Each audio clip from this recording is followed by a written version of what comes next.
Welcome to our video Bible study for St. Michael's Lutheran Church. It is the 20th of October this Sunday, and we are looking at the work known as 1 Samuel. And we're in chapter 4, 5, and 6 today. If you have your text, you may want to turn to that and join us. We didn't make a video last week. Time just got away, couldn't get to it, which means we're going to do a little bit of catch up, but that's all right because we're really in the middle of a single narrative unit that we can really cover in just one video this time. This is a very, very interesting but funny and yet when you read it, I think in its original audience's context, a really poignant and powerful story at the same time. We begin in chapter 4 with an incident in which the Ark of the Covenant is captured by the Philistines. As we've noted already in the series, we believe that the book of Samuel and its companion texts in the Deuteronomic history were written for the people who had been brought into exile. They had just gone through something terribly traumatic. They had believed that their God was powerful, that his temple was secure, inviolable, that God would surely never allow his temple to be captured and destroyed. They had trusted in God to do those things for them and had felt a little bit betrayed and let down when in fact the Babylonians had come and destroyed the city and destroyed the temple. And they had been shipped off into exile, costing them the promised land, costing them many of their children, costing them what really felt like the blessing of God. Here in chapters 4, 5, and 6 of 1 Samuel, we get a little story that is a miniature exile of a sort. It's an exile told in a small setting, and it's revealing to those people who are in the middle of a much larger and much more violent exile, revealing where they fit into that story and where their hope can be. The Philistines are attacking Israel, and the armies of Israel rise up to defend themselves. But the Philistines are getting the better of them.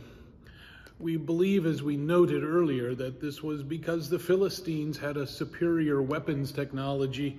They knew how to smelt and work iron, and the Israelites were still a Bronze Age culture and could only make swords and shields and the like out of bronze, which is an inferior metal for working weapons. So the Israelites decide to pull God into the fight. They don't want to wait until the Philistines get to Shiloh, where the temple or where the tabernacle is located and where the Ark of the Covenant is. They want to bring the Ark of the Covenant to the battle. Now, of course, Moses had done this very thing. He had brought the Ark of the Covenant forward, and several times God had rained down hailstones on the enemies or caused them to panic or something like that. And at first, it appears the Philistines are panicked. They think the Israelites have brought their gods to the battle. But then the Philistines say, well, that means we just got to fight harder. And they do. And they rout the Israelites. The sons of the high priest, Eli, are killed, and the Ark of the Covenant is captured. That has to look and feel an awful lot like the exile to those first readers. That's what has happened to them. The Ark, this same Ark of the Covenant, was in the temple in Jerusalem, and it had been carted away and probably melted down. I think the important little piece right here comes at the end of chapter 4. This is when we hear the account of the news breaking that the ark has been captured. Eli has pitched over and broken his neck in his shock at this. But in verse 19, we read that his daughter-in-law, the wife of Phinehas, his son who has just been killed, that she was pregnant and she was about to give birth. And when she heard this news, that the ark of God was captured and that her father-in-law and her husband had died, she bowed and gave birth, and her pains came upon her. And about the time of her death, a complicated delivery, dangerous. Those who were attending her said, "Do not be afraid, you have borne a son." But she did not answer or pay any attention. She's in shock. She named the child Ichabod, saying, "The glory has departed from Israel." Ichabod means the glory leaves. Because the ark of God had been captured, and because her father-in-law and her husband, she said, "The glory has departed from Israel. The ark of God has been captured." She's the most personable character in this entire piece. She's suddenly, you have a character surface. You've been getting sort of this narrative of events, but here comes this nameless daughter-in-law of Eli. And in fulfillment of the curse against Eli, her child is raised as an orphan. But she really personifies the people in exile. This is exactly how they feel.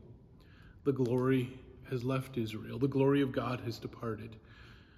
The ark is destroyed. The priests are dead. But what the writer of the book of Samuel wants you to realize is that she died before the story was over, and that her despair is not the last word. For now we go on to the next chapters. For now we get a story that can only be understood as comedic. Sometimes in the midst of great sorrow and grief, laughter is perhaps what you really need. The people of Israel in exile will develop acute, sharp senses of humor. The ark has been captured by the Philistines. They initially put it in the temple of their god Dagon. But of course, this doesn't go well for Dagon. He keeps falling over and bowing down before the ark of God. Finally, his hands break off, his head breaks off the idol that is there. And the Philistines say, "We need to get rid of this thing. Not only has their idol been suffering the worst for it, so have they. Tumors, it says, have broken out upon them. Bubonic plague, were these buboes, as we learn from medieval history, quite likely, possibly anyway. They bring it to the next town. Same thing happens there. People grow terribly sick. Some of them die. There's great panic. They try to bring it on to the next town, and the next town says, "We don't want this thing. Get rid of it." And so finally they gather together their leaders and their priests, and they say, "What should we do with this Ark of the Covenant of God?" And they didn't know. So finally, tell us, what shall we do? Shall we send it to its place? They said, "If you send away the Ark of God, don't send it away empty, but by all means return him a guilt offering. Then you will be healed, and it will be known to you why his hand does not turn away from you." They said, "What is the guilt offering we shall return?"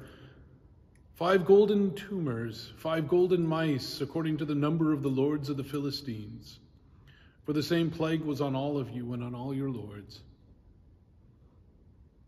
So they made these images. They put them with the temple, with the tabernacle, the Ark of the Covenant.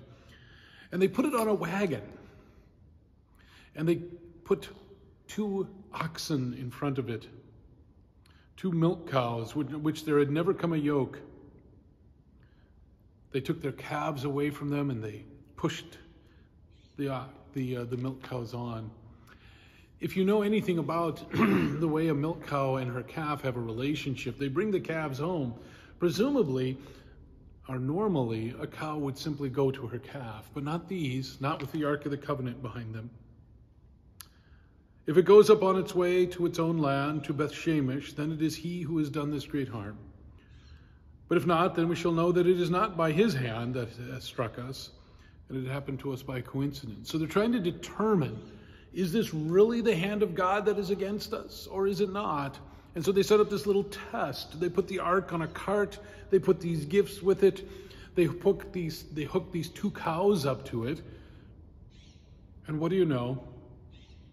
The 2 cows do exactly the opposite of what you would expect.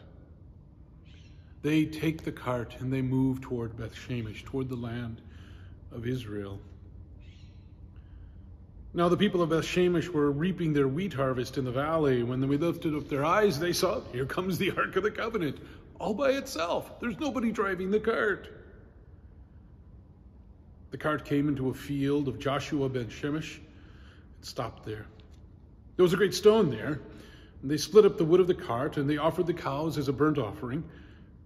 And the Levites took down the ark of the Lord and the box that was beside it, in which there were these golden images, and set them upon the great stone. And the men of Beth-Shemesh offered burnt offerings and sacrificed offerings to the Lord. And when the 5 lords of the Philistines saw this, they returned that day to Ekron, and they knew that God's hand had been against them.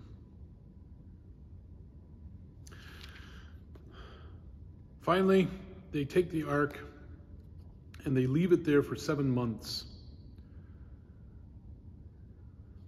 And God says this is not where it's supposed to be. He struck 70 men of them, and the people mourned because the Lord had struck them with a great blow. And the men of Beth-Shemesh said, who is able to stand before the Lord, this holy God, and to whom shall he go away from us?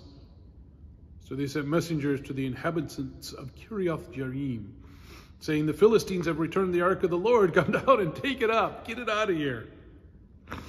The men of Kiriath-Jearim came and took up the ark of the Lord, and they brought it to the house of Abinadab on the hill.